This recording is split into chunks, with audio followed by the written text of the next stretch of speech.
that bald-headed fuck known as Dana White, who has clearly middle-fingered every single one of us in America while providing us entertainment at the same time. He said, basically, I don't give a fuck what you guys say. I'm making my own rules, and I'm going to follow my rules, and I don't care anything about the optics of what I'm doing. And he's causing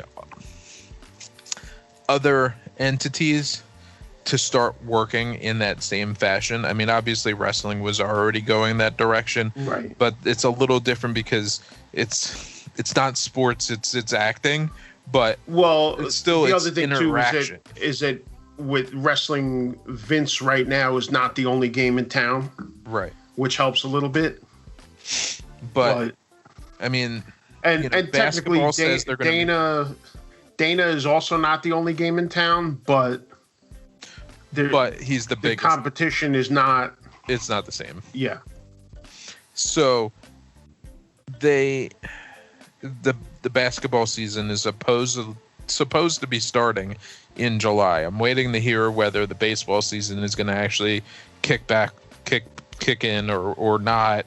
I mean, like, we barely even had a fucking spring training, so you've got these guys that haven't even like practiced at all. The basketball season was like a quarter into it, and they just stopped. Right. And then there are teams that aren't even going to come back and play. So like some of the players are just not coming back. So I saw like Vince Carter. I know you're not like a big basketball fan, but like Vince Carter, who has had the longest career in all of basketball history, is on a team that isn't coming back. So viably, he played his last game without even knowing it was his last game. Which is like crazy. Right. And like, so, you know, Dana White got this whole actual sports ball rolling by rolling out 5 cards in the last 2.5, 3 weeks or whatever it is.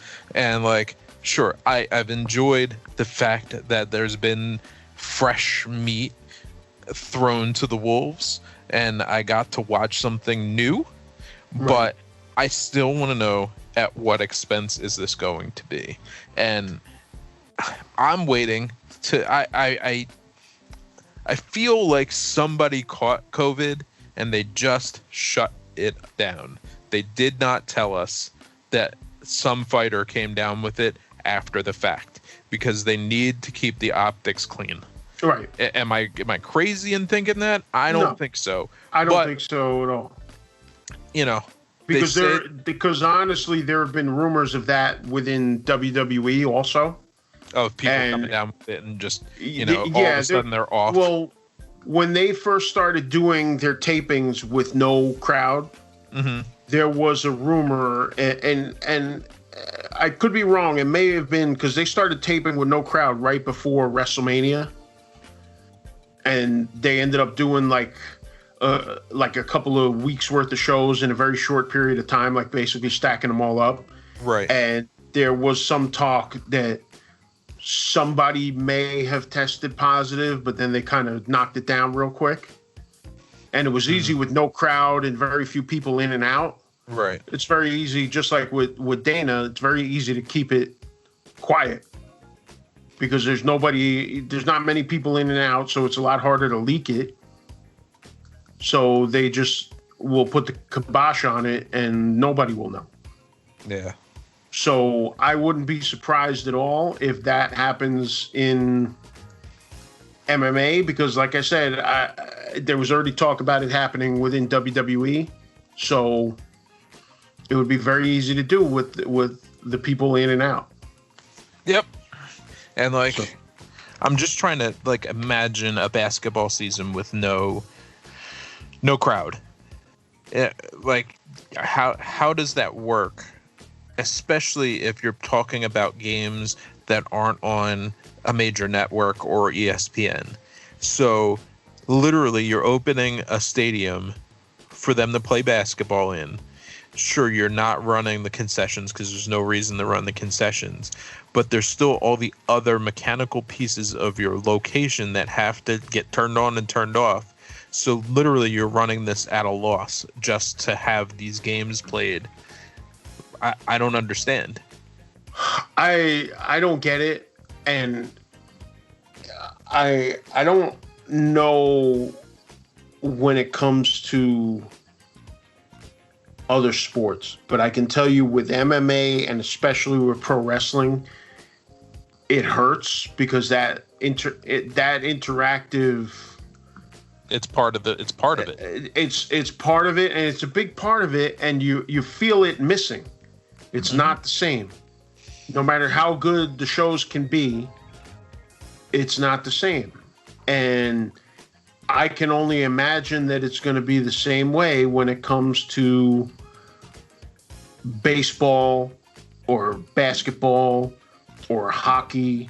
Well, did you see over in Korea, I think it was, or maybe Taiwan, their Major League Baseball season is back on, but they're only allowing, I think, 1,000 people into the stadium.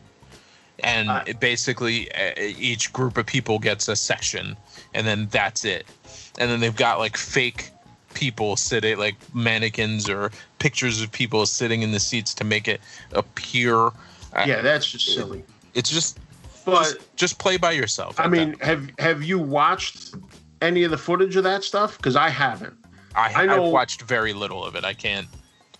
I know when COVID first started in Japan, they were playing empty stadium baseball, and I watched a little bit of that, and it was very weird. Mm-hmm. I haven't seen any of the more recent stuff, but I also think baseball is a more laid-back game, and I think that if you get into especially a game like hockey or you need the crowd or basketball, I think when you're dealing with a certain type of sport like hockey or basketball that's a little more of a high intensity, faster moving sport, not having that crowd is a killer because that energy is there. I mean, Jesus, just look at Spike Lee watching Knicks games, you know what I mean? But he's animated and into it, and it's part of the game. Right. So I think when you take that out of there, you lose a lot. And so I just don't see it working out the same way. So this past Saturday, they had that UFC card, and it was a stacked pay-per-view card. The only fight that on the main card that wasn't exciting was still a drubbing, and that was Amanda Nunes versus Felicia Spencer. Right, which went all the way, right? It went the distance, but it should have probably been stopped after the third round, because at that point there was no way she could win on the cards, and we already knew she wasn't going to score some kind of knockout. And her ground game, as good as it is, she does not have the strength or power to deal with Amanda Nunes. So it was literally 2 rounds of her getting her face smashed in for no reason, because she had already lost. Yeah, like, you knew there was no way. The game was already over. Yeah. So, you watch in the first round, and she's getting smacked around and controlled. And then she comes out like a ball of fire at the beginning of the second round and clipped Amanda with a punch, but it definitely didn't even register for Amanda. Right. And, basically right back on it. Same round 1, see it again, round 2, see it again, round 3. And you're just like, all right, I've seen this. And she's clearly not. Amanda was clearly toying with this woman instead of just taking her out. Right. Turns out after the fact, in an interview, she says, I wanted to shut up all my detractors that say I can't go a hard 5 rounds. So now I've gone the full 25 minutes at a weight that isn't even natural to me. I can do whatever I want to do. Stop talking. Oh, shit. So she put a 5-round beating on this girl just to shut up the critics, and it made for a boring night. Yeah, like a boring fight on an otherwise wild night. So, you got Sugar Sean O'Malley just absolutely starching Eddie Wineland. Yes. Got Neil Magny with a great showing against a game opponent. And then you got Cody Garbrandt literally murdering a Sun Tzu. I saw that. And Aljo, or Aljamain Sterling, if you don't know Aljo, just 81-second ground destruction, never even got touched by Cody Sanhagen.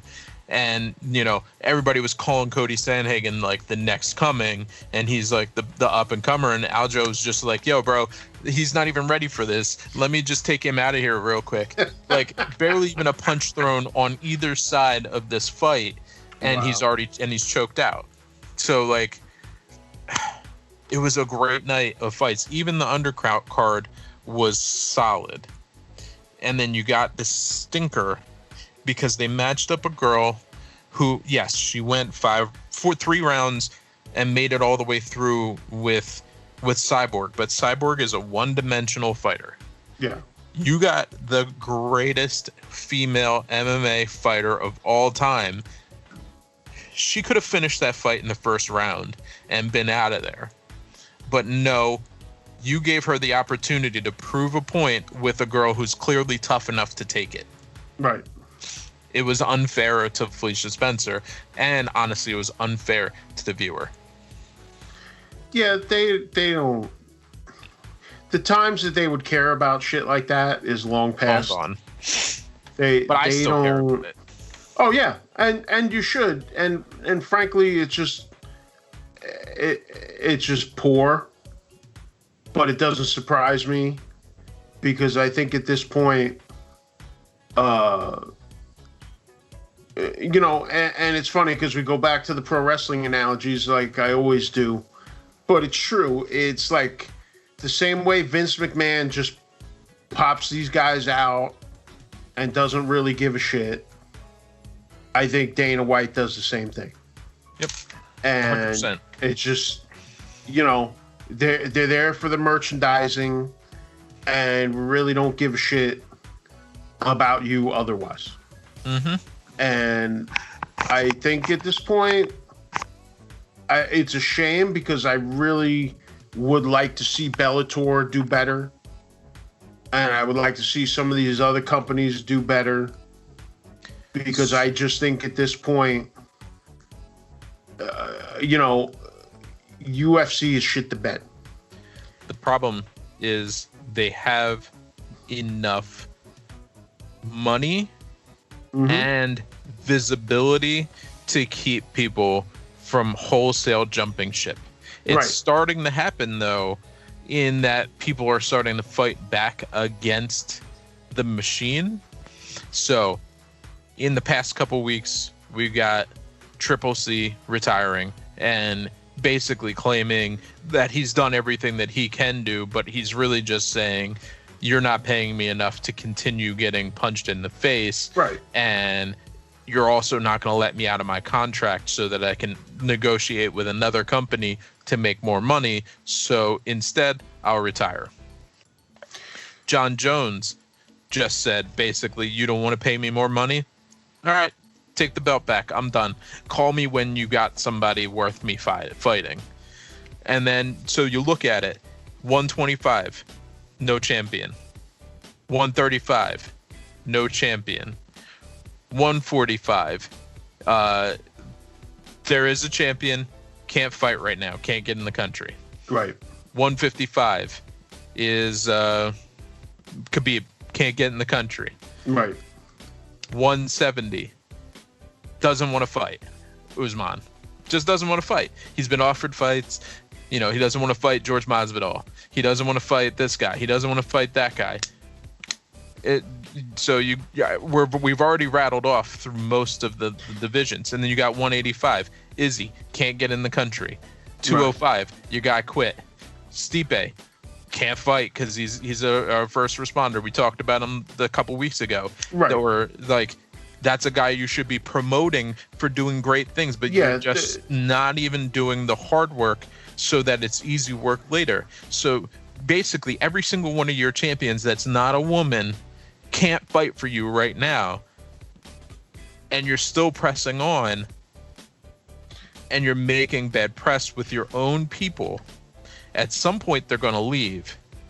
Whether it's at the end of their contract, they're going to ask to be released. They're going to do something stupid that makes you release them just to get out from the umbrella in which they fight in. And that leaves a lot of space for what you were talking about, which is allowing a company like Bellator to come in. They have the money. They're a Viacom promotion. They have the money if they want to spend it. It's a combination of wanting to spend it, but also some of these guys want to get top dollar. That not just top dollar, but they want to get that marketing. They want to get that FaceTime. Right. And that's why I use the Vince McMahon analogy, because Vince McMahon keeps his people because they don't want to go somewhere else. Because let's face it, since WCW and ECW went out of business both in 2001, no company has ever come close to touching them as far as competition goes between TV time and marketing. Yep. And only now, in the past year, did you have AEW come out, bankrolled by Tony Khan, owner of the Jacksonville Jaguars, him and his father. Only now do you have a company that really is some real competition. And they, Vince has gone for a long time. Like I said, Vince is out there just pushing his guys out there, having them get beat up for nothing, having them take all these bumps for nothing, and doing stupid shit with them because he can. And because in the end, they were going to say, well, I could stay here and I can have enough money for my family to live good. Or I can leave and I could go back to working little indie shows. Or maybe I'll go to, another company like Impact Wrestling or something that won't pay me as much. And I'll still make some money and be on TV, but I'm not going to get that FaceTime. I'm not going to be talked about, in regular press and things like that. It's just not going to happen because that company doesn't have that type of reach. Now AEW is out there. They've got tons of marketing. They're selling tons of their own T-shirts and shit like that. They're getting FaceTime. They got commercials on TV all over the place. They're on TNT, a major network. So it changes the game up. And UFC is too comfortable, the same way that Vince was. Because when AEW first started, Vince thought that he was just going to swat them away, and then it didn't work out that way. And now when Vince lets guys go, the first talk is, well, hey, are they going to go to AEW? When it used to be like, oh, well, they're not going to go anywhere important. Now they can go somewhere else and be on TV every week on a real network. So it's the same kind of thing for UFC. It's like Dana White, they just push these guys out and don't give a fuck about them. And some of these guys, it's not about the money. It's about their career. They want to do more. They want to be seen more. They want to get, it's different than WWE, obviously, because it's a sport. But they want to get out there and they want to be recognized as a major player in their game. So one of the scary things I saw earlier today while perusing the internet in that short time frame, that the guy who runs ONE FC is claiming that they're 126 million in the neg. Yeah, that doesn't bode well for them. And while they were doing really well over in the Asian market, I don't know if they're going to make it. So then that drops guys like DJ back on the playing field. Eddie Alvarez, like guys that clearly were at the top of the heap in the UFC at one time who have now left for greener pastures, and the pasture turned brown. And if they can't get some water on it, they're going to end up right back in the fray. So again, that leaves some serious wiggle room and play area for Bellator. I mean, Eddie Alvarez was a Bellator guy. There's no reason why because Bjorn isn't there anymore, and that's who he had the real problem with. Right. There's no reason why they can't entice him to come back. And he could be a major player in their division, even if he's not winning every fight anymore, because their talent pool isn't as deep as the UFC. Well, but let me ask you this question. Let's get into a little business analysis here, because there's a question, and I'll keep equating things to pro wrestling. You know, with pro wrestling, you got a company like Ring of Honor that's been around since 2002. And they were always like just on the cusp. And a lot of the guys that were in Ring of Honor ended up going on to bigger things, because a lot of the WWE and AEW rosters now are a lot of former Ring of Honor guys. Mm-hmm. But they never got over that hump and never got that attention themselves, even though at one point, and I think it's still the case, they're owned by Sinclair, which is a major cable company. So the money, you know, exists. If they wanted to put the money into it, they could. They're just not. Do you think that's the same problem with Bellator? Because my question really is, why isn't Bellator bigger, in your opinion? There's a number of factors. One is that the name recognition. If you just say MMA, everyone says UFC. Bellator, very rarely, those are your diehards. Like, it's you, it's me, it's some of our friends. We know what Bellator is. But if I just tell somebody, oh, I watch MMA, they would never think to say, oh, do you watch Bellator? They would say, oh, you watch UFC? Because that is the major player, and they're on all weird networks. So Bellator is on some random sports network. I still would struggle to find it. Like, at least with Strikeforce, they were on Showtime. So you can equate that to like the boxing thing, because there was Showtime boxing. People know to go to Showtime for fighting in general, at least in the past. Bellator's on. I don't even know what channel Bellator is on at this point. So hold on, because I haven't watched Bellator in a while. Bellator isn't on the Paramount Network. They're not anymore? I'm asking you. I don't know. I mean, It's been 3 months since they've had a card, but even before that's a problem. I mean, I can't say that's a problem, because honestly, there isn't much been going on. That's how it is. But I mean, I'm talking about pre-COVID.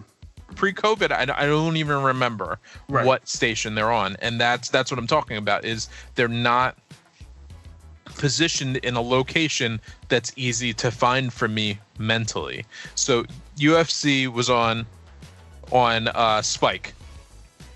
Now Spike was the channel to be on for wild shit. Well, Spike became the Paramount Network eventually. Right. But and looking it up, it looks like Bellator is still, because they're owned by Viacom, they are still on the Paramount. But that's why I ask also, because talking about the Ring of Honor comparison, Ring of Honor is owned by Sinclair, major cable company, the money. What networks do they own? What channels does Sinclair own? Well, that's the problem. They own a lot of local channels, and that's why, you know. Right. So they haven't been able to make a. Yeah, that's part of the issue. But all the more, Bellator is owned by Viacom. They put them on the Paramount Network. They did. They clearly could have put them on a better channel. Well, but even on the Paramount Network, which is a network that is widely available. But do people actually watch it? I don't know. See, I know they have some popular shows, but you got to take it back to when Spike put the UFC on. Right. You're talking about Spike when they had the wildest shows on TV, and young men were tuning in droves to watch all the different nonsense that they had on there at that time. So then you've got UFC fights, and then all of a sudden you've got the Ultimate Fighter TV show, and then you've got the finals. And yeah, because that was the peak of UFC. That was the kickoff.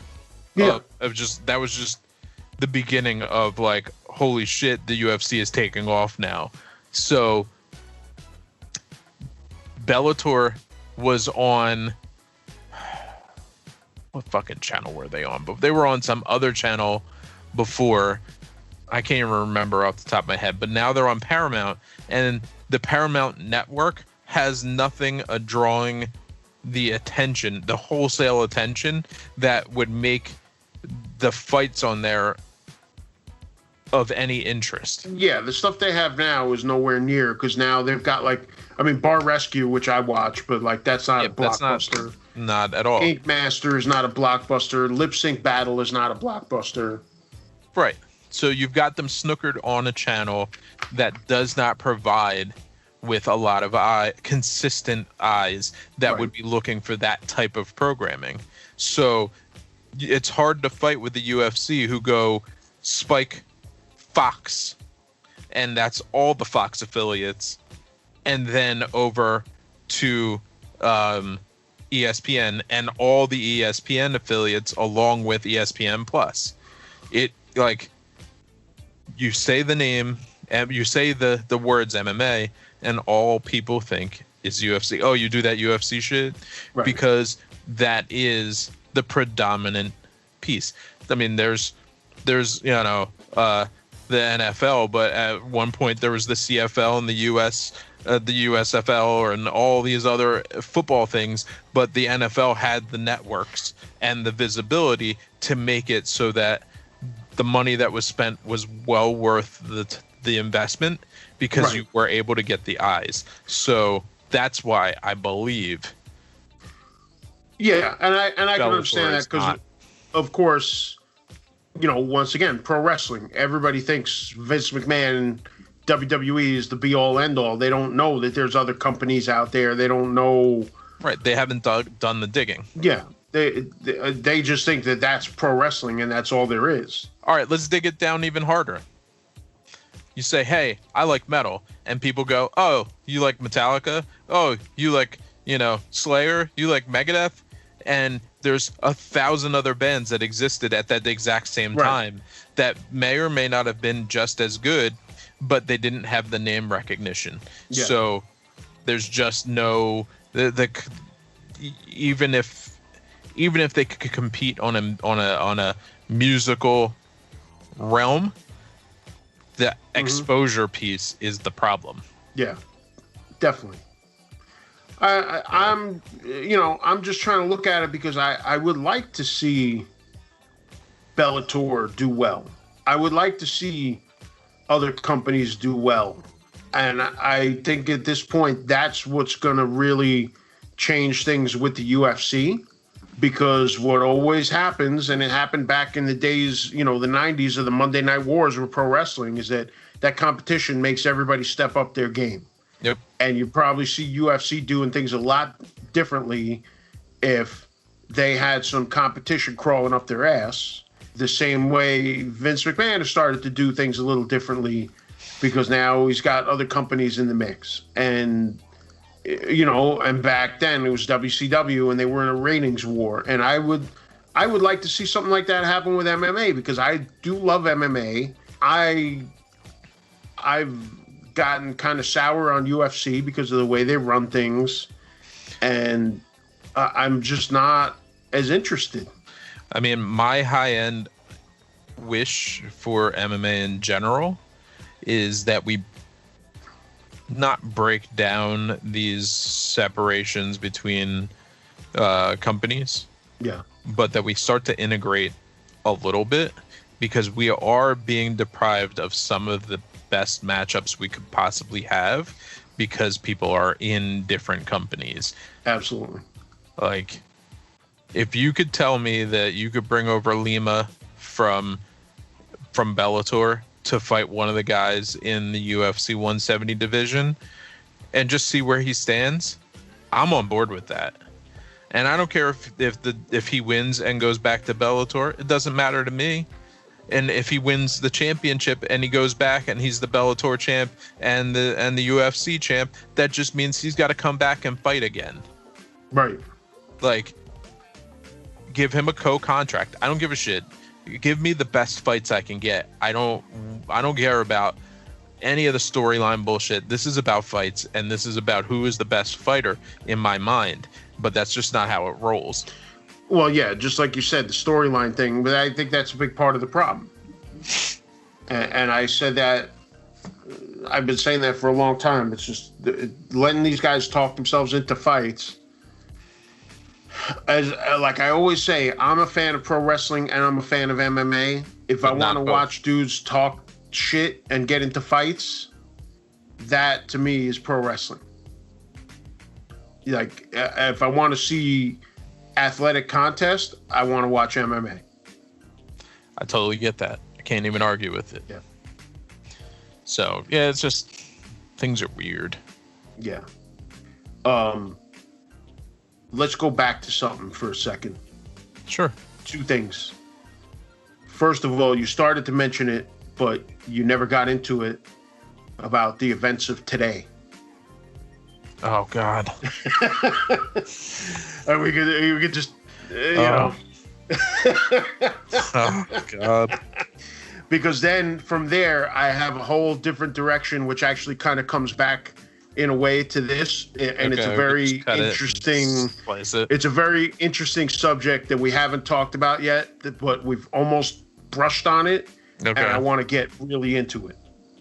All right. So why were they? Oh God. So. Oh God damn it.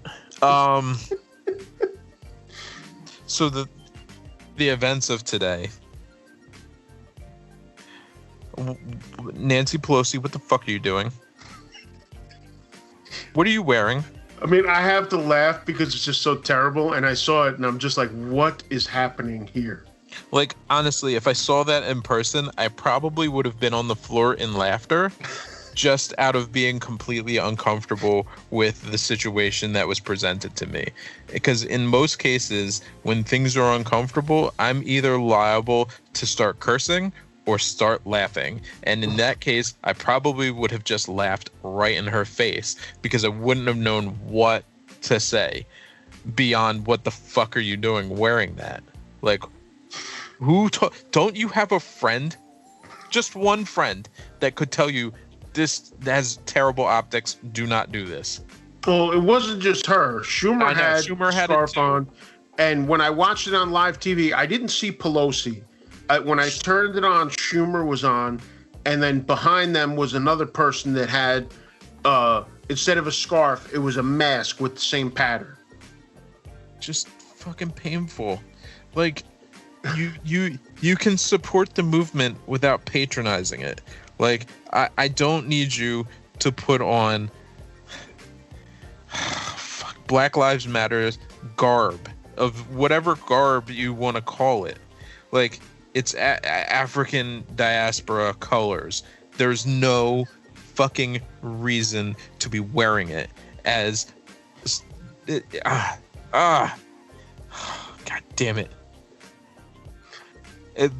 Painful. It's painful to watch.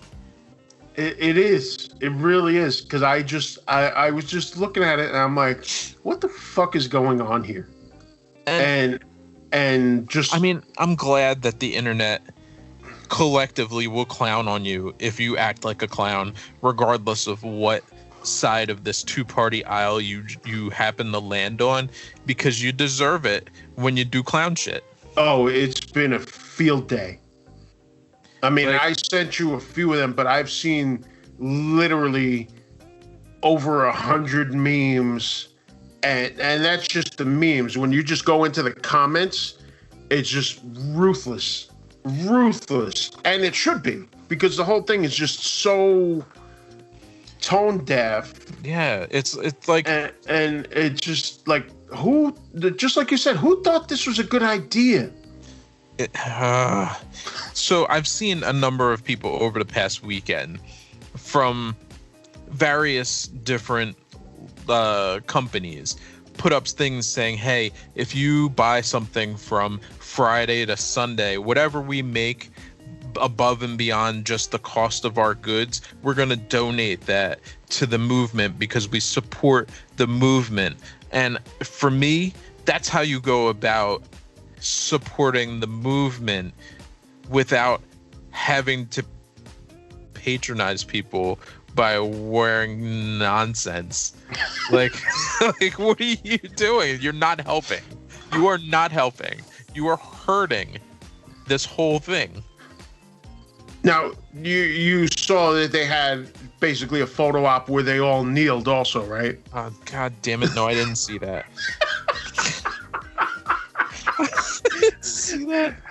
And I only tell you because I figured maybe you didn't see it because you isolated. But this is shit like this is why you isolated yourself from the internet today. Yeah. I had to take myself out of the internet today because I just was too far into the Matrix, and I was ready to take both the red and blue pill together. To just end it all. Like I just want to end up somewhere else. Can I just have the rocket off the planet at this point? I'll live in space and never come out of the pod. I don't even care. Just get me the fuck out of here. Oh my God. It's so painful. Oh God. I want to have the words to like really truly articulate a statement based on the nonsense that we are talking about, but I don't, because it's so far over the edge. I mean, they might as well have been in blackface. Like, they literally fully jumped the shark here, and nobody told them no. Nobody looked at them. They don't have one friend. Not one. Like, for months I've been like, Trump needs a friend, somebody to tell him, hey, put Twitter down for the day. Just, take a break. Don't say anything dumb today. Like, Pelosi and Schumer and whoever else was the fuck there, like, you had to say, oh, well, Trump, you can shit the bed, but we can shit the bed harder. Is that what you're trying to say right now? Like, what the fuck are you doing? You're supposed to be part of the good, and you're not. I mean, you're politicians.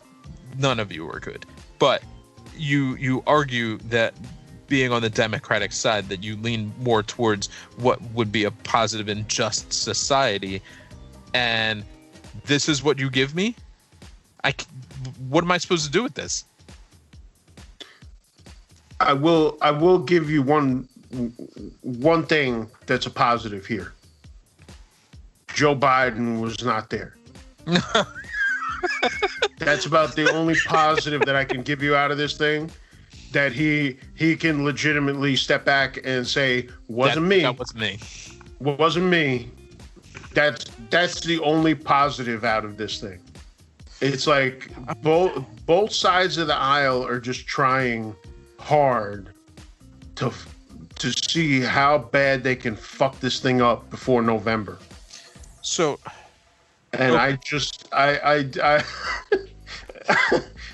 like I said, I just had to laugh because there's really just no other reaction that I can have, and it's just pathetic as an outsider, just watching this whole thing and just gotta like shake my head and just be like, oh God damn it.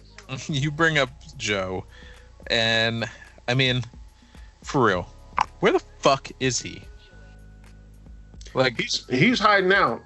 Like, and you are the presumptive Democratic nominee for president. You got 5 months, legitimately 5 months, until we have to go into this booth and flip a switch that says, yeah, we want you. And I don't even know where you are right now. You should be out amongst the people, not necessarily shaking and glad handing people, but you need to be public in some kind of way to prove that you are much better than this fucking orange fuck who's just completely trashing everything, and you're nowhere to be found. Where the fuck are you? Well, I had said something along these lines on Facebook, and it was pointed out to me that these guys have been active on their social media and stuff like that. And I compared it to a band putting a flyer online. Yeah. And like, let's say your band puts the flyer on their Facebook page. You're only reaching the people that are already following you. Yep. Like, yeah, it's great you're active on your social media, but like, if they even see it. Yeah, maybe some algorithm will pick it up, but you need to do more. Like, you got all these press people, get them to get your fucking name out there. Because look, you know who was out there? COVID and all, he had a mask on. Mitt Romney was out there walking. I was going to bring that up. Now, I'm not a Mitt Romney guy. Never was, never will be. But he's out there with the people walking. Regardless of whether he truly believes in the cause or not, the optics look great. Exactly. It makes him look appeasable to the people who might vote for him later. Like, you need to be thinking 2, 3, 4 steps ahead. You can't be only worrying about today. You got to worry about months and years in advance. And Joe Biden has 5 months to pull his shit together and prove that he is the least shit sandwich of the two of them. And I'm not seeing it, man. I mean, on the flip side, maybe it's better that way. Yeah, because I mean, because he might come out and say some more stupid shit, like you ain't black. God damn it! But that's that. Yeah, that's I know. That's what we've come to. That it's like, you know what? Let him stay there and be quiet, because it's better than what he's going to do.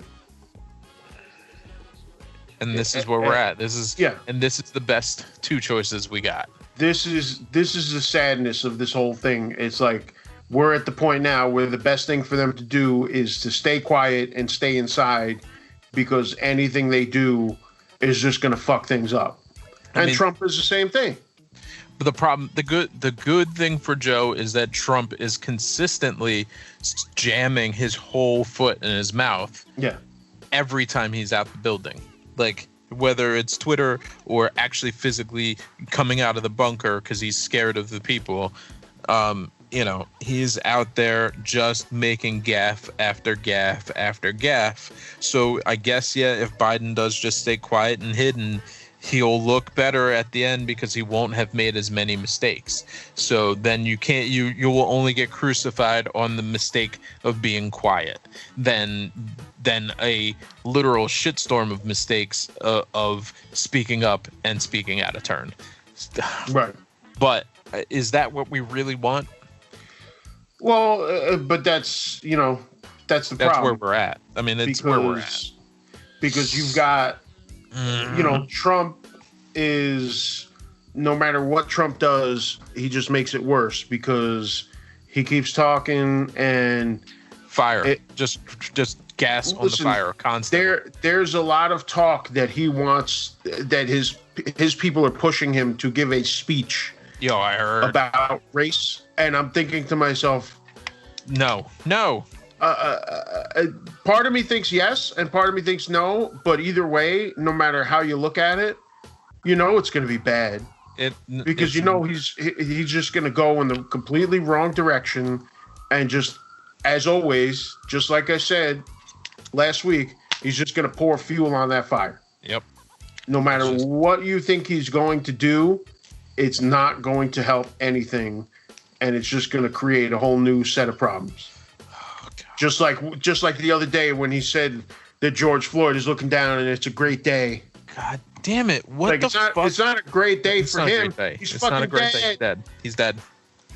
If that's a great day, then fuck. but this is what it's come to now. It's just so ridiculous, and every day it just keeps getting more ridiculous. And we've got how many more months of this shit? Well, we got 5 months till the election. As discussed previously, if he loses, he's already set himself up to question the results. Yeah. And that means in January are we going to legitimately have a fight getting him to relinquish power? Absolutely. I mean, are we going to have to forcibly remove this the previously sitting president from office? First time ever. Yeah. And I think that's what's going to happen. Every day that goes by, I have no doubt. And I think it's going to get worse because I think, and it's funny because, you know, I was thinking about it with what we were talking about earlier with UFC. I think that Trump, as things go worse and worse, eventually he's going to get into fuck it mode. And he's just going to start doing stupid shit. Just dumb shit. I mean, he's already doing dumb shit, but he's going to do extra dumb shit. Oh, yeah. And I think he's going to get to the point where he just does not give a single fuck. And who knows what could come out of that. Because let's face it, when you know you're getting evicted and you decide that you want to trash the place, like, it's a little different when it's the White House you're talking about. Yep. You know? So one thing I will say in regards to the situation at hand, in that we've been having all these protests, and so all 50 states have had at least one protest, if not multiple, but also 16 to 18 other countries in the world have also had similar protests. So to me, that says, A, they realize that maybe Americans are not directly equated to American president. So while we have people making fun of us, they're making fun of him and not specifically all of us. Right. But also, it takes me back to my statement that I made many years ago, and I'll stand on a hill and die on this. If I pose you the question, and I'm going to pose you this question, and I want your absolute honest answer. If you could choose any location and any time period to travel back in time to, where would you go and why? Ooh, that's an interesting question. Because when you add the time period, that changes a lot of things. Geez, I really don't know. It's tough to say. You can change nothing about you other than clothing. Which is weird because so much of what I do now is kind of based on technology. So if you change the time period, that takes a lot of it out of there. Of course. But I'm talking like all the romanticized time frames, all the, you know, the great things that people talk about. You know, I wish I could have been there to see X, Y, and Z. You know, all the stuff. If you could choose a time period and a location, where would you go? Off the top of my head, and I could end up revising this later, but I would probably go to the mid to late 60s and possibly England, London maybe, or somewhere thereabouts. And that's really more based on music than anything else. Just simply because there were a lot of things happening with music at that time. And, you know, in the end, I am and have always been a huge music fan. And while I'm not a Beatles fan, there were plenty of other things going on around the world at that time musically that I think would be interesting and that I could probably throw myself into. I just don't know if the New York scene was quite the same. As much as I would love to travel around in old New York, I just don't know if that was really the same kind of vibe. Right. But that, off the top of my head, that's what I would throw out there because I get to experience stuff like Hendrix and maybe even the beginning of Sabbath.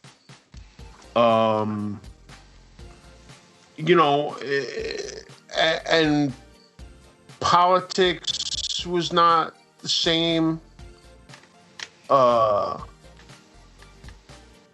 You know, it would be a toss-up because I could see myself being in the States around that time as well because there were things going on, but I don't know.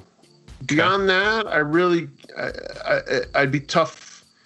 I'd be tough pressed to, you know, if I really had a lot of time to put some thought into it, maybe I'd give you a different answer, but running off the top of the head, that's what I would throw out there.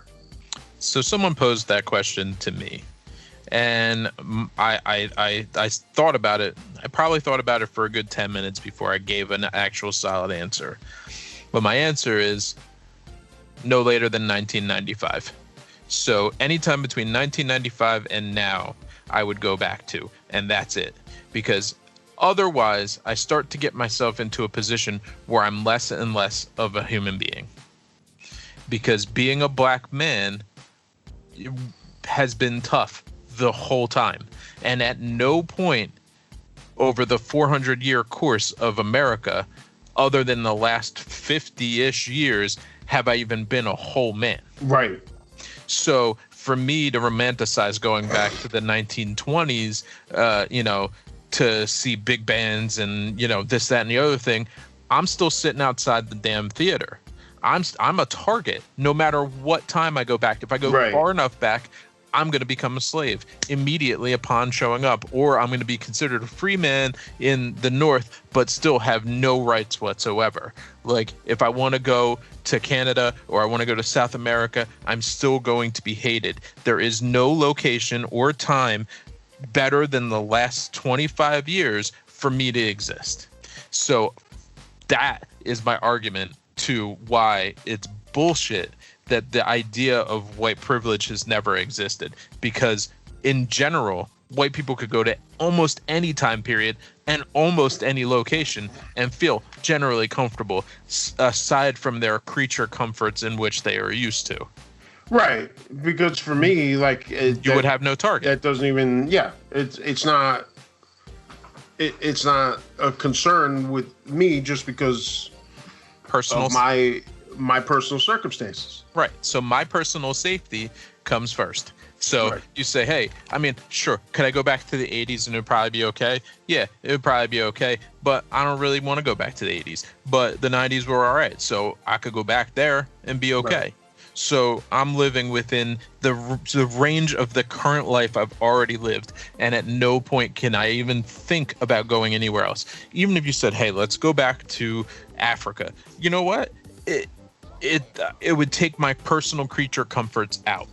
Right. So at that point, then I'm going to a location with no creature comforts, and then I'm an American showing up out of nowhere. I don't know the language, and Africans generally kind of hate Americans because we're not African, but we're black. So we don't act the same. We're not. We're the same, but we're different. Right. So for me, here is the only place, and now-ish is the only time. Which is crazy because even now things ain't not that fucking good. But it's better than it was. It's better than it was. It's ridiculous. It goes back to the same old thing that we talked about many times, which is like, here we are, how many years from Rodney King? 30. Which, I always go, and I know things were going further back from that, but that's kind of that big moment. That was probably the first biggest moment in our lifetime to get that kind of attention. I mean, tell me if I'm wrong. No, you're absolutely right, because the only other thing that I could think of is and it wasn't the same, it was more of a city thing, was the whole Central Park jogger thing. Right, but that was and the Bernard Goetz thing. Yeah. Those were a couple of years earlier, but but the Rodney King thing was national attention, and it was a major moment in history in our lifetime. Yep. And the aftermath of all of that, and yet here we are, how many years later, and shit is still the same. Nothing has changed. Shit is still the same. Like, maybe there's incremental differences, but the increments are so small that they're almost unnoticeable. Right. Nothing's changed. There's no real change in the way that the police actually police people. It's the same tactics, and arguably they may be worse. The attitudes may not be worse. They may be exactly the same, but the tools available are worse. Well, that leads to another thing that we didn't really talk about last week that I want to mention because it's very important. Because it's just crazy to me, and I still don't understand. And when we talk about the changes in the idea of policing, this is a major part of it. These guys are on camera, and at this point, anytime you step out into a public space, any minute of any day, you are probably on camera. And if you're not on camera, you're going to be on camera if something jumps off. Because everybody and their mother has a phone that has a camera that could record good quality and is probably recording you. There are security cameras everywhere. There's cop cameras on plenty of street corners, on street lamps and shit like that. Chances are pretty high. And then, of course, there's the body cameras also. But, these guys tend to suddenly have malfunctions with those type of things. For some reason, it just wasn't working today. Yeah, exactly. So all of these things together, anything you do, you're probably going to be on camera. So why the fuck are these guys conducting themselves a certain way? And then why are departments lying about it? Because look, the whole thing that happened in Buffalo with the 75-year-old man, they originally said that he slipped and fell. Yep. And it was only after the camera came out that showed him getting pushed, then all of a sudden they changed their story. What if there was no camera footage of George Floyd? What if there was no camera footage of all these other incidents that have gone on? And how many other incidents have happened where there was no camera footage? That's been the age-old story and rebuttal from even the most liberal of people is, well, I don't believe that they would act that way. And I wasn't there, so there must have been something else. I didn't see all the footage, yada, yada, yada. Every piece of this story that could discredit the victim of bad tactics. And now it's coming out hand over fist in droves that they do act this way, and it's not some farcical story. Now, is everybody that says that it happened to them, is it all true? Probably not, but more often than not, it probably is. So, now that it's just like the internet and all the people on the internet who think that they can just type whatever bullshit comes to their mind on the internet, and there is no recourse for the nonsense that they spew. Right. And then all of a sudden they're mad because they're losing their scholarship or their job. It should be the same for the police officers who decide that, holy shit, I'm going to go ahead and just murk this dude, even though there's cameras on me right now. I mean, there's dash cams on the cars. There's technically supposed to be body cams on the police officers. There's the cams that people have, and most people are going live right now. Like, they get pulled over and they just go live right off the jump and just let it roll. And then obviously street cams and buildings that have cameras, and most of them have the cameras both facing in towards the building and away, so that they can at least prove that the people are coming from a specific place. Like, there are cameras everywhere. I know at the studio, I have 3 cameras. I've got 2 in my main areas and 1 that faces out the front window, because if something comes up, I want to be able to ID the car and the person who came in. Right. I'm not even a police person. Like, I'm most likely not going to directly call them, but my alarm company is going to call them, and then my insurance will handle all the other stuff. It's not going to be me. But I will have the information for them to handle the case as they see fit. So, how the public will legitimately deep throat the boot to agree that the police are infallible is one large piece of the problem. But the fact that the police also, quote unquote, police themselves, there should be an outside agency that deals with this stuff that is not connected. Right. That also should be able to have a officer report another officer for misconduct. Because if you're just reporting it to the boss is probably part of the problem. And he's the one that's out there telling him to go bust some skulls today. I just think that it's a big problem with thinking, because it's just, you guys just insist that you're going to have control. It's a control problem because they think that they're going to be able to control the narrative when it comes to this stuff. These people have cameras, because the second any kind of incident jumps off, all these world star types just immediately have their shit out. Yep. And you know that. So why aren't you trained that way? Why aren't you trained to react a certain way? Because you know that everything you're doing is under scrutiny. Everything you do is going to be on camera. You have to assume that from the second you leave the station house. And I don't understand why these guys operate any differently, because the truth is, no matter what, especially now, more than ever, you could turn off your body cam, but you're not going to catch that dude that's on the second floor across the street that's taping you, that's recording you while you're choking somebody out or whatever you're doing. Right. And you just are not going to have that control. And I just don't understand why these guys aren't trained that way, because there are plenty of other people in other jobs, other positions that are trained a certain way when you deal with the public, when you deal with certain things. You know that you're going to be on camera. You know that, the same way like some jobs your email is monitored or your calls are monitored for quality assurance, stuff like that. You know that you don't control the narrative. You know that somebody else is going to witness what you're saying or doing, your actions. So why aren't you trained that way and trained to react in a way that is conducive to that? It just doesn't make sense to me. It doesn't make sense to me either.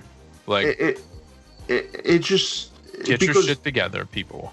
Because that's the problem with a lot of this stuff. It's like because there've been other incidents that have happened also where these guys say, because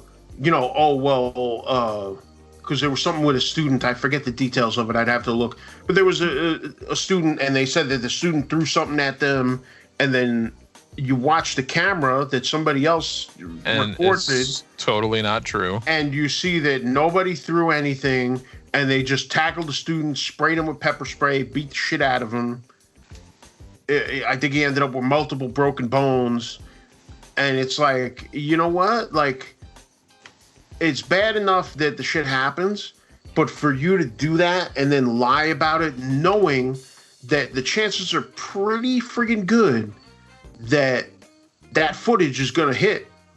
And people are going to see that footage, because you know what? You can't make that footage disappear. Maybe you think you can, but you can't. And that's already been proven how many times with how many incidents. Yep. From something as simple as a traffic stop, to all these more serious incidents where people get hurt and people die. All of these things are all on camera. Yeah. Well, and now more than ever, because you know what? By lying about it, you just encourage people to get it on camera, because now it's like, well, they're going to lie about it. Right. So now I need my own proof. So now I need it for my own protection. So I was watching the internet at some point. And I saw this video of this school guard who is an off-duty cop, legitimately wrestling and beating an 8th grade girl because she refused to comply with him to stay in the building. I don't give one rat's ass. If this girl decides she's leaving the building, let her go. There is nothing to be gained by fighting this girl and detaining her. You know who she is. You have her name. Catch her the next time. You didn't need to do that. You could go to her house. You could get the school records and go and talk to her parents. You do not have to put your goddamn hands on these kids. And furthermore, it's like Tamir Rice playing in the fucking park with a BB gun. They did not even attempt to engage him, and they pulled up and just shot him. You've got Walter Scott pulled over for a minor traffic violation, but he had some sort of warrant out for some other reason. He leaves his car and he's running through a field, and instead of either physically chasing him, or you've got his car, his license, and his home location, just go wait there for him. There is no reason that you needed to shoot him in the back as he runs away. Like, what are you doing? It's all, it's all the same thing. It's like there's just no thinking. There's no thinking, because in the end, what are these? Just like with all this protest stuff, like, what is this stuff going to accomplish? Like, there's nothing good coming out of any of this shit. I'm on board for a protest. Let's be clear. I'm fine with the protest, but I also want some action after the fact that is actual forward motion. Right. So you can't just protest. You need to protest and have a plan. Right. They need to go hand in hand. Yeah, I mean, but you see the footage of all these protests, and then you see that they just start wailing on people. Yep. And it's like, that's not going to help anything. At all. But, we're back to the same thing again. It's like, what are these guys thinking? What are these guys doing? What purpose does any of this shit serve? Because it's certainly not de-escalating the situation. At all. And that's what we need now. And a lot of people are calling on the president to do that, but that's not going to happen. He's not a good. No, he's not capable of doing it. That's not his thing. No. His thing is making things worse, not making things better. Well, yeah, he's proven that he's good at that, at least. He's good at making things unbearable. Oh my God. So let's take this in a different direction, okay? Mm-hmm. We were talking about sports earlier. Okay. Do you think Colin Kaepernick right now is just bent over, spreading his cheeks, saying, get your tongue in there real good? Okay. When I saw the 49ers had put out a Black Lives Matter post, I thought to myself, gee, isn't this what we were arguing about for the last 3 years as Kaepernick has sat on the fucking bench for no reason, because he is a professional level athlete with the skills to be a starting quarterback, because let's also face it, he did carry that team to I think to a Super Bowl, but not to a win, right? Or at least through a large portion. And you know me, I'm not even a football guy. Either. I'm not a football guy at all. I'm aware of this stuff. So, I pay attention to things that pop by. And I was aware of Colin Kaepernick before the kneeling. But I'm not a fan. I don't watch football. But legitimately, he came out and said that he was kneeling for the injustices of all types of people of color, but specifically black people in America, because we are unfairly treated, especially at the hands of the police.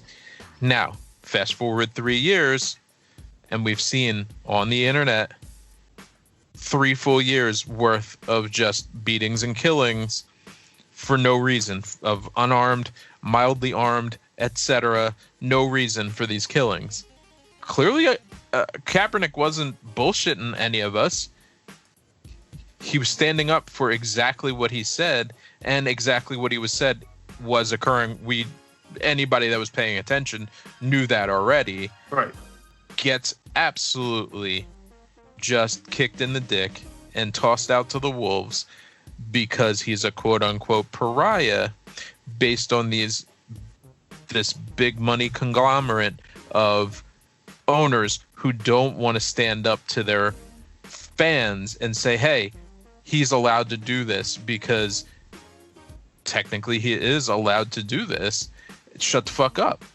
Because, he's bringing bad press, he's doing this, he's doing that. And now you got the NFL saying, the actual NFL itself saying, we were wrong about this whole Kaepernick situation. Like, for me, if I'm Kaepernick... Because and this is one of the reasons I bring it up, because this bothers me. They still have yet to bring up his name. They didn't actually say his name. I assume. No. No, I assume they said his name. Okay. No, absolutely not. Not at all. I mean, I'd have to pull up the actual statement, but I could tell you with certainty they did not say his name.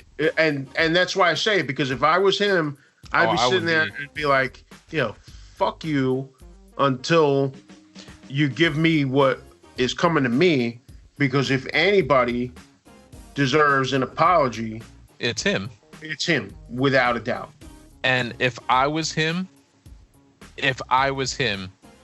I would refuse to sign a deal that didn't provide 3 years back pay. Yeah. Because, as I'm looking for the actual statement, here's an article on Yahoo Sports that states flat out in the headline, Roger Goodell needs to speak on Colin Kaepernick, which is true. He does. Because the fact of the matter is... They iced him. Yeah. They iced him. Well, yeah. And listen, even Trump shit on him. And Trump, will never apologize. No. Yeah, he I'm reading this off of CBS News. This was 2 days ago. This was June 6th, so that was Saturday. Mm-hmm. NFL Commissioner Roger Goodell issued a video statement on Friday saying, quote, "We were wrong for not listening to NFL players earlier," unquote, who were protesting police brutality. In the roughly minute and a half statement, Goodell did not mention Kaepernick by name, but he said the NFL will encourage all to speak out and peacefully protest. And Goodell said he would be reaching out to players who have raised their voices.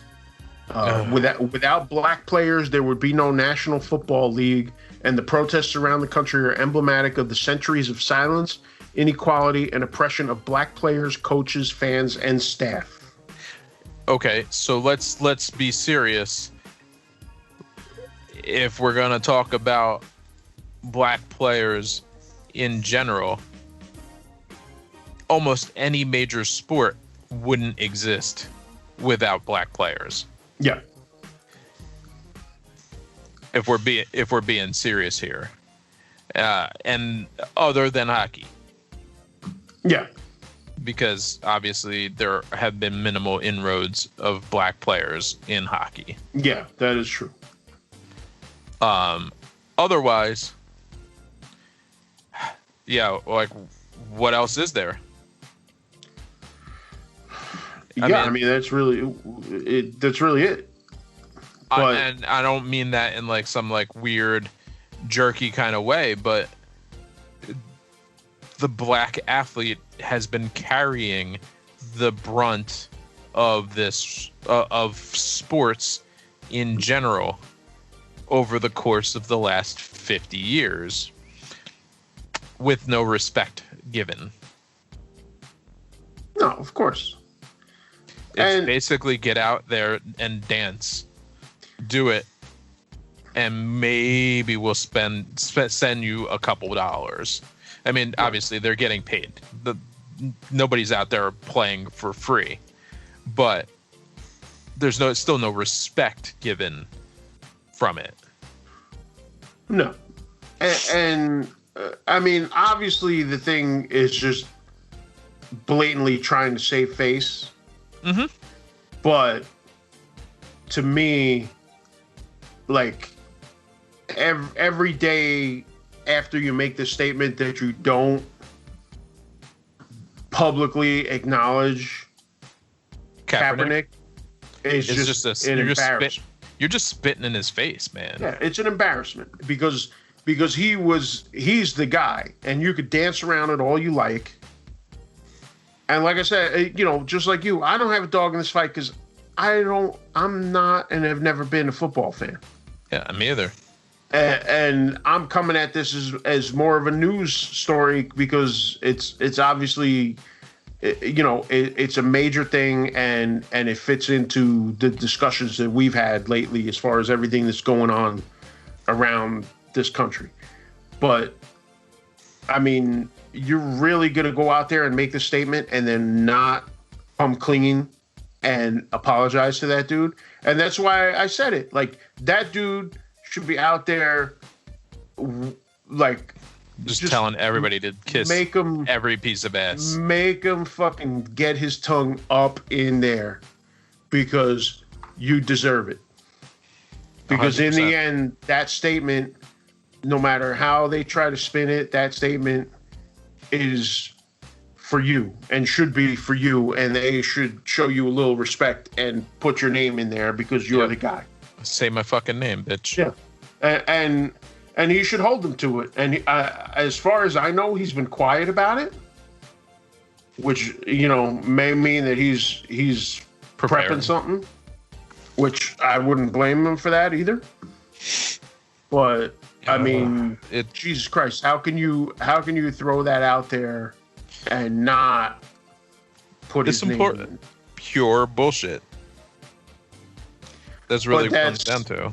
I'm skimming this Yahoo Sports article, which came out earlier today, but it says the clock is ticking for Roger Goodell, not for the NFL, not for team owners, but for the NFL commissioner. Clock is ticking. To make this right. And it says, hold on. Yeah, did Goodell fail in his bid to persuade team owners on Kaepernick? Yeah, it's a long article, so I'm not going to get all. Yeah, we don't need to get all to it, but yeah, they say the same thing. That they basically say that he should come out and say flat out, "I was wrong about Kaepernick," and that's where this needs to go. Well, and again, that allows a conversation to be had, but until you do that, any empty statement about we were wrong without actually trying to right your wrong doesn't do anything. Exactly. It's just lip service. Exactly. It's a joke. It's a joke. And there's no, I think he's going to have to do it. And if he doesn't do it, it's just going to be seen for the empty move that it is. But I mean, come on. Yeah. That dude shouldn't make it easy for them either, because that shit is just, the fact that he made that statement in the first place without mentioning him is just kind of a joke in itself. It's bullshit. And it goes back to that same old self-awareness that we were talking about. It's just like you should know that if you're gonna go and do that, you gotta man up. You gotta man up all the way. Yeah, you can't. Ain't no half stepping. Exactly. I was just gonna say, if you're half stepping it, you might as well just not even bother. Yeah. Don't even come to the plate. Yeah. And once again, it's like with all these other things, it's like somebody should have told him that before he put that statement. Today's episode is called "Don't You Have a Friend?" Don't you have a friend? It's true. Just one. It's like, yeah, just somebody. Somebody to help you out, because clearly you need a little help in this. Yeah. Let's help you. We'll help you with your clothing choices, and we'll help you with your statements. Yeah. And we'll help you. We'll help you get your shit together. It's just, you know what? That's what we should we should actually offer help to these people. They need PR help. Do you need a friend? Do you need a friend? Do you need a friend? We can help you. Are you jamming your foot in your mouth constantly? Do you need somebody to help you? Like, seriously. Oh my God. It's just insane bullshit. All the time. It's just so bad. And it's not bad enough that all these things are happening all around the world, but then just the ridiculousness of people attempting to fall over themselves to try and I guess compensate, for lack of a better word. Yeah. It's like we're trying too hard, and just stop. You look like a clown. Like there's just clowns everywhere these days, dude. One of the memes flying around had Robert Downey Jr., which is all I need to say. All right. God, that bothers me so much. Like I think we talk about this last week. I think we started to, and then we got sidetracked because I don't think we ever finished the thought. Well, I mean, all right. Yes, blackface, absolutely horrible. But you have to have context around the conversation in which you were having, because if you just look at it on the surface, total shit show. But if you actually watch the movie, then you get the context of why it was occurring. That was the whole point. That was like that. Yeah, exactly. So it's oh God, social justice warriors. I believe in social justice, but I do also believe that there's a point where you're going above and beyond what actually needs to occur. And it's sometimes painful to watch. And you can see it coming. It's a train wreck from miles away. You're like, oh, there it is. And you can't stop watching, but you can't save the people either. It's just a big shit show. And oh God, it's so painful. Well, I think part of it too is that there's kind of an abrasive line that people draw, because let's face it, you and I aren't the most politically correct people around, and I'm okay with that. But I grew up at a different time. That's true, but we also grew up on, when you're talking about comedy, we grew up on a whole different range, a different lane. Yeah. And I think the problem is that sometimes when it comes to being a social justice warrior, like, you could loosen up a little bit. Here and there. Have a good time.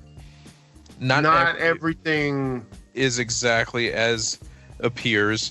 Right. But clearly call out true bullshit where it's true bullshit. Yeah. But you gotta leave Dave Chappelle alone. He's actually telling jokes. Like, if you believe that somebody's not actually telling jokes, that's one thing. Right. If you just find that the joke is maybe in a little distaste, but you're maybe one of few that think this, maybe you just, you sit this one out. What do I know?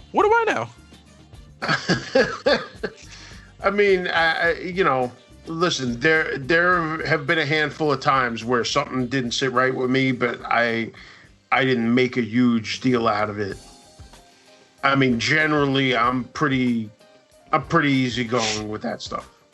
I can honestly count on one hand the number of times that something made me feel uncomfortable, and I just left it alone. And that's really it. It wasn't anything that offended me. It was just something that made me uncomfortable, and that was it. But and that is totally fine to be uncomfortable. Right. Like, nobody's telling you have to be uncomfortable, but much like Chappelle said, especially if you tune into his his things or somebody else's. You're the one that came to see it. So if this isn't something you want to see, don't watch. Right. And I firmly believe that. Now, there is a point where there are people who are truly crossing lines that shouldn't be crossed. Right. And that's a different situation. A totally different situation. I don't know.